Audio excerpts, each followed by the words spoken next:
देखिए, कल रात को जो कुछ हुआ पूरे भारत ने देखा, ना केवल भारत ने, पूरे विश्व ने देखा, पूरी दुनिया ने देखा कि पाकिस्तान ने आकर किस तरीके से अपने नापाक मंसूबों को यहां पर अंजाम वो देना चाह रहा था, लेकिन उसके सारे मंसूबे यहां पर ध्वस्त हो गए। और देखिए, अब पाकिस्तान दर दर भटक रहा है, वो मदद मांग रहा है और देशों से, क्योंकि उसके हथियार खत्म हो रहे हैं। अब खबरें ऐसी भी सामने आ रही हैं कि मात्र 3 दिन का ही हथियारों का जखीरा उसके पास बचा हुआ है, क्योंकि जितने भी खिलौने उसने लगातार भारत पर दागने की कोशिश की, सबको भारत के S-400 सिस्टम ने यहां पर ध्वस्त कर दिया। और ऐसे में अब पाकिस्तान को ये लग रहा है कि आगे वो क्या करेगा, क्योंकि अब उसके पास कोई रणनीति ऐसी बची नहीं है। और देखिए, पाकिस्तान के जो सेना अध्यक्ष हैं आसिम मुनीर, जिनकी वजह से कहा यह जाता है, माना यह जाता है कि इन्हीं की वजह से पहलगाम का वो आतंकी हमला हुआ, इन्होंने भड़काया था, वहां के लोगों को भड़काया था, वहां की आवाम को भड़काया था। खास तौर पर जो सोए हुए आतंकी थे उनको जगाने का काम इसी आसिम मुनीर ने वहां पर किया था। उसके बाद पहलगाम का जो आतंकी हमला होता है वो हम सब ने देखा, और उसके 15 दिन बाद अब इंतकाम यहां पर ले लिया गया है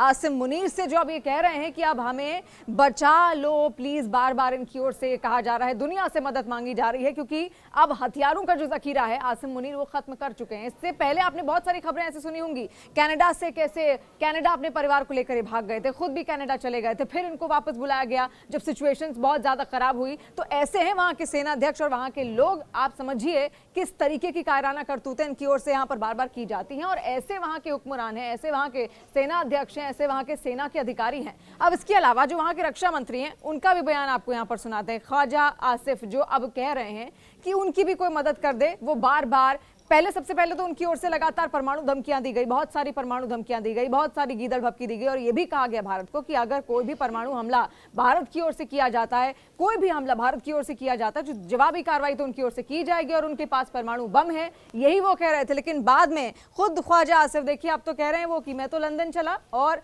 मुनीर को भी ये कह रहे हैं कि भाई तू भी निकल ले, क्योंकि अब यही एकमात्र रास्ता उनके पास बचा है। और ऐसा देखा भी गया है, आपने पाकिस्तान के नेताओं को कहते हुए भी सुना होगा कि अगर भारत हमला करता है भाई हम तो लंदन चले जाएंगे। वो यही कहते हैं क्योंकि उनके पास इससे आसान रास्ता और कोई है नहीं। उनको भी मालूम है कि वो भारत के आगे टिक नहीं पाएंगे। युद्ध शुरू तो कर दिया, लेकिन अब आगे करना क्या है ये उनको मालूम नहीं। और यही वजह है कि अब देखिए ये हालात इस वक्त हो गए हैं। ये ख्वाजा आसिफ है, वहां के रक्षा मंत्री, तो जो कुछ दिन पहले गीदड़ भपकियां यहाँ पर दे रहे थे, कल जो हुआ ये इन्होंने भी यहाँ पर साफ देख लिया होगा। अब एक और, अब शहबाज शरीफ का आपको यहाँ पर बयान सुनाते हैं, उनके हालात इस वक्त क्या हैं, जो कि पाकिस्तान के प्रधानमंत्री हैं। देखिए इस तरीके की हालत कुछ हो गई है शहबाज शरीफ की, उनको भी कुछ समझ नहीं आ रहा कि भाई अब करना क्या है।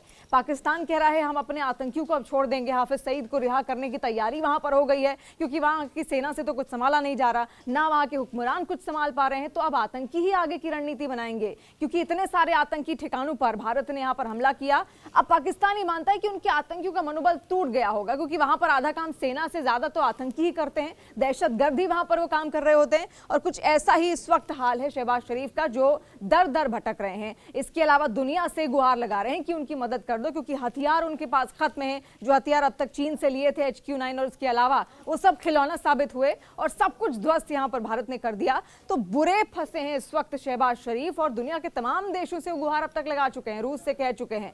इससे गीदड़ भपकियां भी उनकी ओर से दी गई थी, कहा गया था, धमकाया गया था भारत को कि अगर युद्ध होता है तो वो कुछ नहीं बिगाड़ पाएगा, भारत उनका कुछ नहीं बिगाड़ पाएगा, हम बिल्कुल तैयार हैं। तो अब क्या हुआ, अब जो हालात वहां पर बने वो पूरे विश्व ने यहां पर देख लिया, किस तरीके से बड़ी बड़ी साजिशें, ऐसे क्षेत्रों को यहां पर टारगेट किया गया पाकिस्तान की ओर से, पाकिस्तान की सेना की ओर से, जो रिहायशी इलाके थे भारत के, जहां पर लोग ज्यादा रहते थे, गुरुद्वारे को निशाना बनाया गया। और मात्र भारत ने किन ठिकानों पर यहां पर हमला किया, जो सिर्फ आतंकी ठिकाने थे उनको ही यहां पर नष्ट किया गया। देखिए यही फर्क है भारत और पाकिस्तान में। पाकिस्तान आतंकवाद के अलावा कुछ समझता नहीं है, वो आम नागरिकों को भी कुछ नहीं समझता, और इसीलिए वो उनका बहुत आसान टारगेट हो जाता है, क्योंकि उनको पता है इनकी तो कोई तैयारी होगी नहीं। और ऐसे में उनकी ओर से बार बार उन्हीं क्षेत्रों को टारगेट किया जाता है, जो खास तौर पर जहां पर रिहायशी इलाके हों, मंदिर हों, गुरुद्वारे हों, और ऐसी कई सारी हमने अंजाम होते हुए हमले भी यहां पर देखे। लेकिन इन तमाम हमलों को नेस्तनाबूद कर दिया गया भारत की सेना की ओर से, और देखिए 48 घंटे में बर्बाद हो गया है एक तरीके से पाकिस्तान।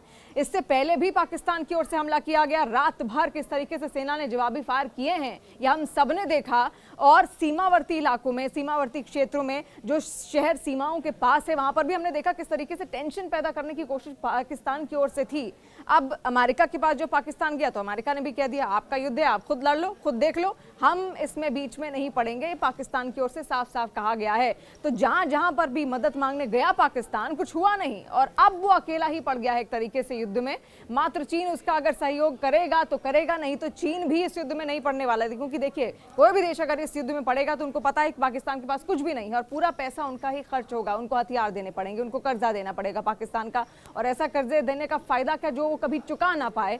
तो इसी वजह से हर देश इस वक्त पाकिस्तान से दूर भागना चाहता है। यानी कि 48 घंटे में ये देखिए क्या खात्मा यहाँ पर भारत का ने पाकिस्तान का किया और आने वाले दिनों में भी ऐसा हो सकता है कि पाकिस्तान को और बड़ा झटका यहाँ पर लगे।